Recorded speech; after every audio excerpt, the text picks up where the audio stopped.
Hello, it's the 19th of June. This is Renew Every Morning, and I'm Paul Anderson-Walsh, so welcome along. So pleased that you're with me again. We are continuing our little kind of postcards, those little vignettes on characters that we're pulling from the scriptures to think about intercession and maybe in some fresh ways. And today the character I want to talk about is the wonderful Ruth from the Old Testament. And I want to call her the intercessor that stayed behind. Now, let me give you a verse from Ruth chapter 1, verse 16. And this story is like a kind of rose in the rockery. If you read through the Old Testament sequentially, you're kind of just so exhausted when you come to the end of Judges. It's so traumatic. And then there's this beautiful story. There's a kind of like a rose in the rockery of Ruth. It's just a glorious story. And let me tell you a bit about her so you can see what's going on. So, first and foremost, here's our verse, Ruth chapter 1 and verse 16. But Ruth replied, "Do not urge me to leave you or turn my back on you. Where you go, I will go. Where you stay, I'll stay. Your people will be my people, and your God will be my God." What an absolutely wonderful declaration. Now, you remember the story, right? There was Naomi and her husband with their children, Mahlon and Chilion, who, by the way, whose name ironically means pining and sickness, have come down from Bethlehem because there's a famine, and they have come in search of food, and they've come down into this Moabite country. And in the Moabite country they meet, of course, not only do they find food, but they happen upon these two girls who are Ruth and her sister Orpah. And they become married, and then what happens is tragedy strikes again. Naomi's husband dies, the two sons die, and so they are all widows, three of them.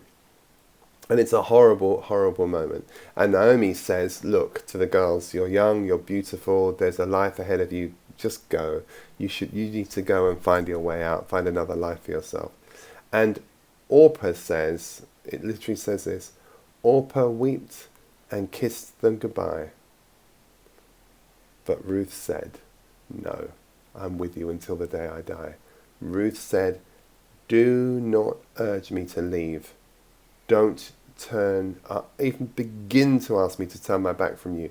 Where you go, I will go. Where you stay, I will stay. Your people will be my people. Your God will be my God. I mean, this is like off the scale. This is the lo, I'm with you until the end of the age conversation. Now, if Mary Magdalene, who we saw yesterday, was the intercessor that stayed awake, Ruth is the intercessor who stayed behind, the one who clings and holds on and is faithful when everything seems lost. Now, you've got to understand how broken Naomi is. I mean, she is in such grief. She cries out, don't call me Naomi. Do you remember when she goes back to Bethlehem? They've had this moment where she's gone out of this, she's gone out in Prada, and she's come back it's just broken, and she comes back and they say, is that not Naomi? And she says, don't call me Naomi, call me Marah, for the Lord has made me bitter. Oh, what a deep thing in her soul. She went with her husband and her two children, and she comes back a widow with her widowed sister, a daughter-in-law. The Lord has made me bitter. And that gives you a kind of emotional backdrop to the kind of radical act of staying that we see with Ruth. It's really brilliant. So let's kind of add some depth to that for a minute. So I'm saying that Ruth is the intercessor who stayed behind. Ruth's story begins, as I've told you, with 3 funerals and a famine. I mean, what an extraordinary story. I've told you she's a Moabite, which means she's a foreigner. She's an outsider. She's an outcast. She's someone who lives beyond the covenant. She's culturally other. And so that's an important thing to notice. And you'll see with so many of these stories, whether it's the Samaritan or whether it's this one, it's often the outsider. And that's one of the kind of principles you'll see in grace. It always seems to go to the least and the last. It always goes to the very fringes, to the very edges of society. And you see these beautiful acts of love and fidelity and faithfulness amongst those people. Her husband's dead. Her father-in-law is dead. Her brother-in-law's dead. That's it. And there's just her sister, Orpah, and her mother-in-law, Naomi. And I told you Naomi's shattered, and she tells the daughters to go back to safety, go back to their people, just go back to the life they had before. And Orpah does. But Ruth says, no, I'm not doing that. That's not who I am. Don't send you back to me.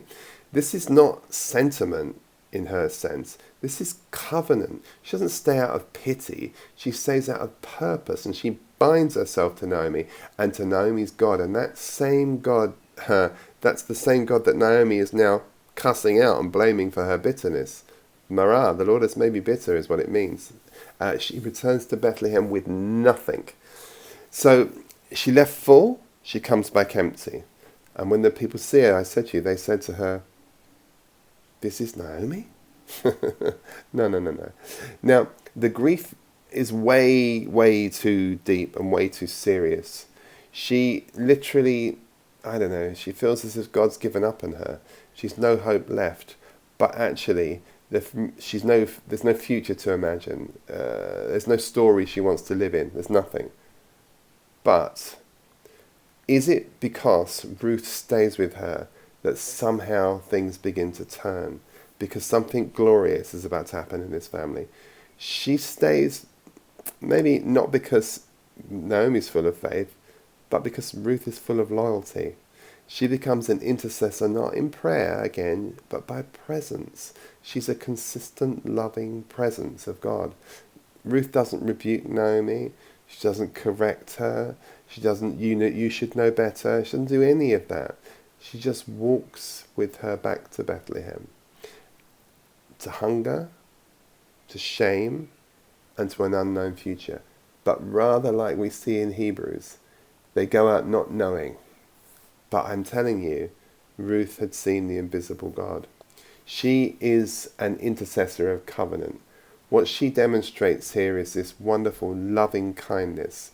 And it's deeper, it's faithfulness, it's loyalty, it's a love that stays put. It's a love that refuses to quit on us. And Ruth's hesed, to use this phrase, is the bridge between Naomi and Marah and the eventual restoration that they have. Because here's the amazing thing. When they return back to Bethlehem, she gets sent to the fields to glean. And when she's gleaning in the fields, she's happened upon by Boaz. And Boaz sees her, falls in love with her, protects her. And from this family comes who? Jesse. And through that very line, she becomes the great-grandmother of none other than King David. I mean, it's just extraordinary. To imagine Ruth stayed when Orpah and anybody with any sense would have left. And because of that, the line of Messiah is preserved. Ruth doesn't just stay behind for Naomi's sake, don't think that. She stayed for Israel's sake. She stayed for David's sake. She stayed for Christ's sake. She stayed for our sake. Because from her womb came Obed. And from Obed, the grandfather of David, who is of course in the ancestry of Jesus. It's extraordinary. She doesn't just intercede as a woman. She intercedes for a lineage. And not just for a lineage, for a nation. And not just a nation, for a world.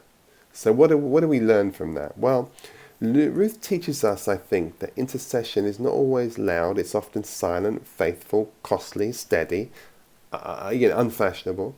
And she's the one who stays, as I said, when others would just leave. She clings when others walk away. She makes a covenant in the shadow of a collapse. So, Ruth is the intercessor who stays behind, so that what was bitter could one day be made sweet. Well, may you be encouraged today in that, and may you continue to glean the edge, and may the Boaz of your covenant come and find you in the midst of all of that, and may you know that ultimately God doesn't make us bitter, he makes us better. All right, God bless you. Bye-bye for now. See you tomorrow, I hope. Bye-bye.